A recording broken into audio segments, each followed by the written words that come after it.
Bonjour Carole, bonjour Laure. Alors aujourd'hui, on va parler de organiser et animer une séance de prototypage. Bonjour Laure, est-ce que tu peux nous dire qui tu es et ce que tu fais? Alors, moi je suis Laure Dassonville et je suis directrice du projet Transformation numérique au ministère des Armées.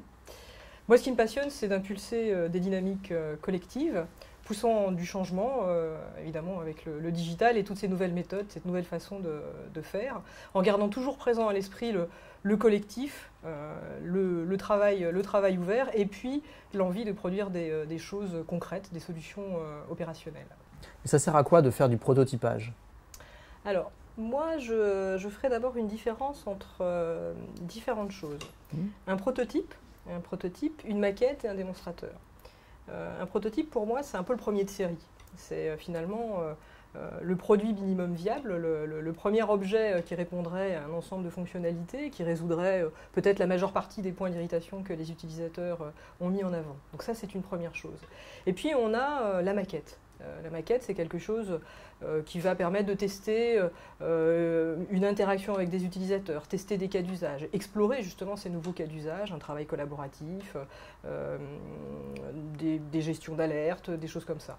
Et puis le démonstrateur, alors c'est encore une troisième notion de mon point de vue, c'est quelque chose où on va développer du code, où on va aller beaucoup plus loin que la maquette et qui va permettre justement peut-être de tester une technologie ou de vérifier un enchaînement en profondeur d'un dispositif. Alors, à quoi ça sert après un prototypage?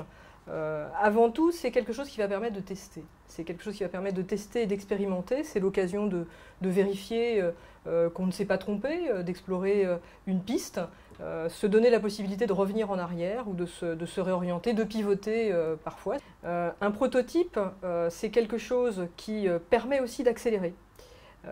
Puisque très rapidement, avec les outils qu'on a aujourd'hui, notamment le maquettage, en quelques jours, on peut avoir une visualisation concrète, une matérialisation de ce que les gens ont imaginé. Et évidemment, l'accélération, c'est un facteur clé de succès. Alors cette phase de prototypage, elle arrive à quel moment en fait dans la vie d'un projet? Alors elle arrive dès le début. Dès que quelqu'un a une idée, qu'on a un petit peu développé l'idée, qu'on l'a transformée en proposition de valeur, c'est le moment de réunir les parties prenantes, les utilisateurs, et de se lancer dans l'aventure. Donc, dès le début. C'est le temps de l'innovation. On a droit donc à beaucoup de choses. On peut construire 1, 2, 3 prototypes pour tester plusieurs cas d'usage. Mais dès le début. Mais alors ça s'organise comment une séance de prototypage concrètement? Alors, pour faire une séance de prototypage, il faut d'abord des utilisateurs, donc une équipe. Après, il faut un sponsor.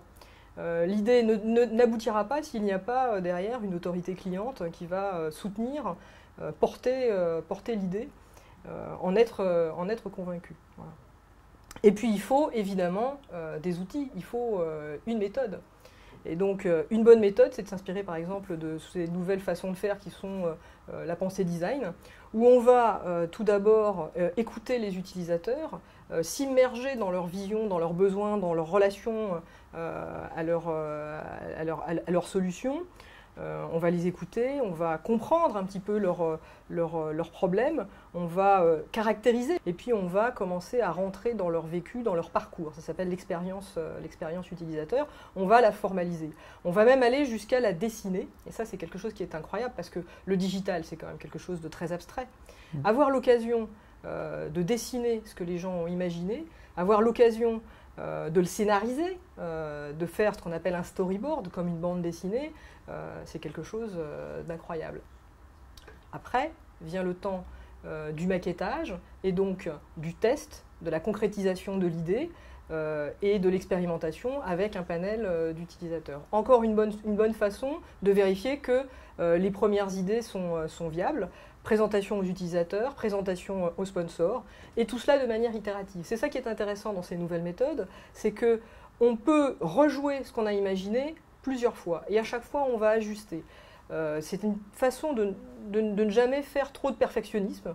Quand on itère, on peut s'autoriser à approfondir un sujet, à le laisser de côté ou à le reprendre, et à chaque fois on va un petit peu oublier. Mais c'est une bonne façon de faire puisque justement on va se rechallenger, on peut se donner un nouveau droit à l'erreur et puis petit à petit arriver à une solution qui satisfait l'ensemble de la communauté. Est-ce que tu peux nous raconter un exemple ou deux de séances de prototypage que vous avez organisées?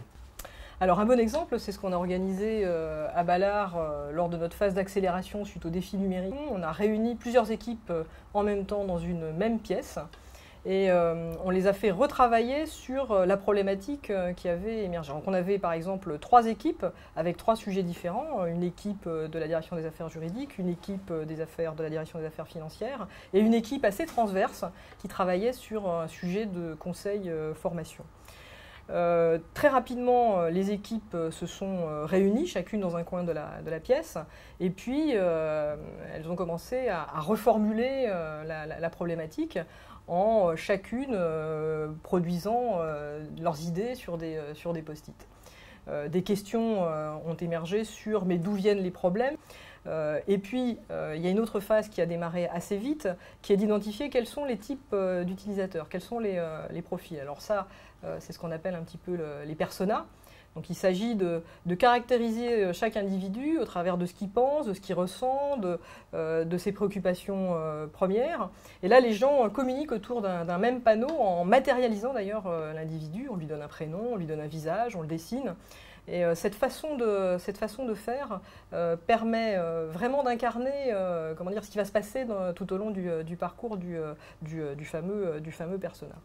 On enclenche à la suite de ça une autre séquence où on va retracer le parcours, le circuit, l'expérience en fait du personnage. Les gens ont retravaillé les points de contact où vous avez repéré un certain nombre de points d'irritation. Ils ont produit à nouveau une série d'idées en groupe, de manière collective, en échangeant, en partageant, toujours dans cette notion de travail collaboratif. Et puis, à l'issue de cette phase-là, les interactions ont commencé à émerger, on a formalisé tout ça, on a commencé à le maqueter, et on l'a maquetté avec des outils très simples, on l'a maquetté avec des post-it, voilà, on a simulé un petit peu l'écran en dessinant des choses sur le post-it, Ouais. des carrés, des zones réservées, on a positionné ça sur des paperboards, les gens ont rajouté des post-it. Ils ont commencé à échanger des post-it, à écrire des choses sur les post-it, et petit à petit, Ça commence comme ça. l'interface s'est dessinée. Et à l'issue de cette journée de travail, les gens avaient déjà une première représentation de ce que pouvait être leur outil. Alors, bonjour Carole. Est-ce que tu peux nous dire qui tu es et ce que tu fais? Bien sûr, donc moi je suis Carole Stromboni, je travaille pour le département de la Seine-Saint-Denis, je suis responsable du laboratoire d'innovation qui a été créé en décembre 2016 suite au vote de notre stratégie numérique. Alors, dans votre lab, vous faites du prototypage. Est-ce que tu peux nous dire à quoi ça sert de faire du prototypage? Alors oui, nous on fait du prototypage, le lab travaille en saison de 6 mois.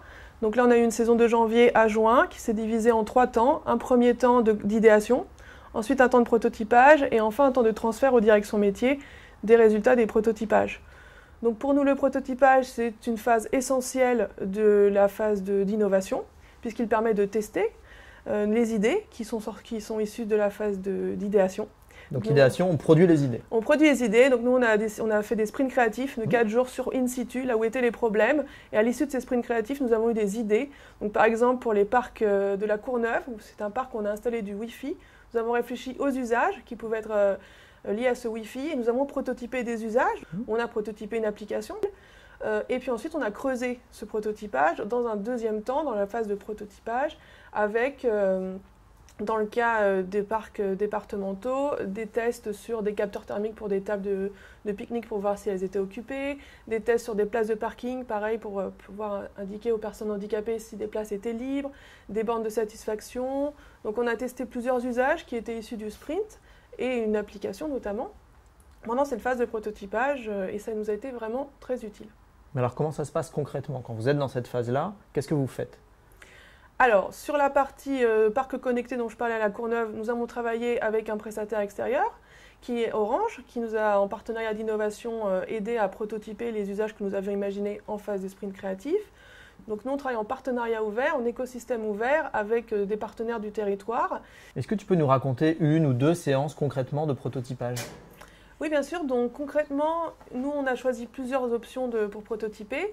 La séance la plus emblématique, ça a été celle du Macathon, dans laquelle on s'est rendu à Issy-Montreuil, et nous avons été accompagnés par des designers sur place, en équipe de 3, pour passer toute la journée à prototyper. Donc le matin, on a refait un peu de design thinking, idéation sur les projets qui étaient annoncés avec les designers. Donc on a dessiné, on a réfléchi tous ensemble. Et ensuite, l'après-midi, on a prototypé avec du carton, du papier, des ciseaux.